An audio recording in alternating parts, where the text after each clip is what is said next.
नमस्कार विद्यार्थी मित्रांनो, आज आपण अशा महापुरुषाबद्दल माहिती जाणून घेणार आहोत ज्यांनी शिक्षण, समता आणि समाज सुधारणेची मशाल पेटवली. ते म्हणजे महात्मा ज्योतिबा फुले.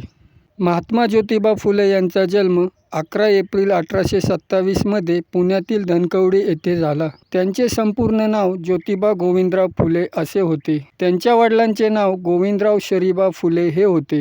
ज्योतिबा फुले यांचे मूळ गाव कटगुण, तालुका खटाव व जिल्हा सातारा असे आहे. ज्योतिबा फुले यांचे आजोबा पुण्यामध्ये स्थायिक झाले व फुलांचा व्यवसाय करू लागले.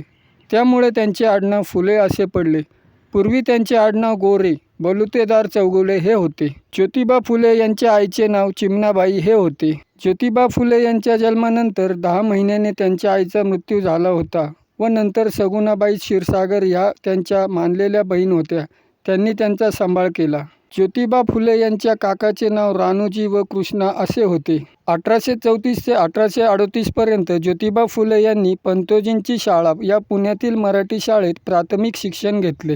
ज्योतिबा फुले यांचे माध्यमिक शिक्षण इंग्रजी माध्यमामधून स्कॉटिश मिशनरी स्कूल पुण्यामधून झाले. हे शिक्षण घेण्यासाठी ज्योतिबा फुले यांच्या वडिलांना म्हणजेच गोविंदरावांना उर्दू शिक्षक गफ्तार मुन्शी व ख्रिस्ती धर्मोपदेश मिस्टर विजिट साहेब यांनी त्यांना सल्ला दिला.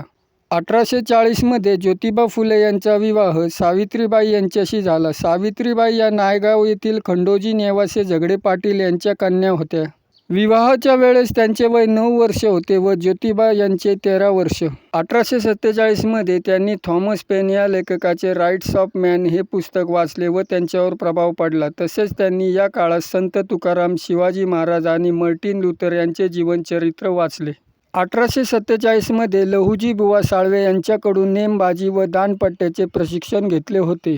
1848 त्यांच्या जीवनामध्ये 2 घटना घडल्या. 1. त्यांच्या ब्राह्मण मित्राच्या लग्नामध्ये त्यांचा अपमान केला गेला.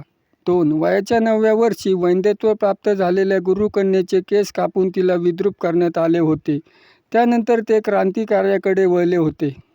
3 ऑगस्ट 1848 बुधवार पेठ या ठिकाणी तात्यासाहेब भिडे यांच्या वाड्यामध्ये नेटिव्ह फिमेल स्कूल ही भारतातील पहिली मुलींची शाळा होती.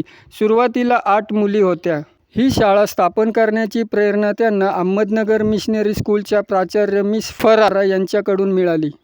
1849 ज्योतिबा फुले व सावित्रीबाई फुले यांनी गृहत्याग केला कारण ते शूद्रांच्या शिक्षण कार्य करत होते. नंतर त्यांनी उस्मान शेख यांच्या गंजपेठ वाड्यात पुणे येथे राहिल्या. येथेच सर्वप्रथम मुस्लिम शिक्षिका म्हणजे फातिमा शेख या उस्मान शेख यांच्या बहीण होत्या. 3 जुलै 1851 चिपळूणकर यांच्या वाड्यात बुधवार पेठ शाळा होती, परंतु आर्थिक सहाय्य न मिळाल्याने बंद पडली. 17 सप्टेंबर 1851 रास्तापेठ मुलींची शाळा. 1852 पुन्हा लायब्ररी उघडली. 15 मार्च 1852 वेताळ पेठेत अस्पृश्यांच्या शाळेत शिक्षकांचे नाव धुराजी चांभार व गणू शिवाजी मांग हे होते. 10 सप्टेंबर 1853 मंडळी या नावाची संस्था स्थापली. 1855 पहिली रात्रशाळा प्रौढांसाठी उघडली. 1855 तृतीय रत्न हे नाटक लिहिले व शिक्षणाचा प्रसार केला. 1 नोव्हेंबर 1858 अनाथ बालकाश्रमाची स्थापना. 8 मार्च 1864 पुण्याच्या गोखले बागेत पहिला पुनर्विवाह घडून आणला. शिवणी जातीतील विधूर व विधवा हे होते. 1865 नाव्यांचा संप, केशवपण प्रथा बंद करण्यासाठी. 1868 आपल्या घरच्या पाण्याचा हौद अस्पृश्यांसाठी खुला केला. जून 1869 पहिला शिवजयंती उत्सव साजरा केला. त्यामध्ये त्यांनी 908 ओळीचा पोवाडा रचला व त्यामध्ये त्यांनी स्वतःला कुळवाडी भूषण म्हणून संबोधले. 24 सप्टेंबर 1873 सत्यशोधक समाजाची स्थापना. सर्व साक्षी जगतपती, त्याला नकोच मध्यस्थी हे ब्रीदवाक्य सत्यशोधक समाजाचे होते. सत्यशोधक समाजाच्या वतीने 25 डिसेंबर 1873 पहिला विवाह लावण्यात आला. तोही भटजीशिवाय सीताराम आल्हाट व राधाबाई निंबनकर यांचा झाला.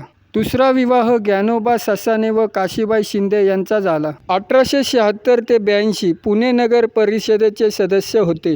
1877 व्हिक्टोरिया अनाथ आश्रमाची स्थापना केली.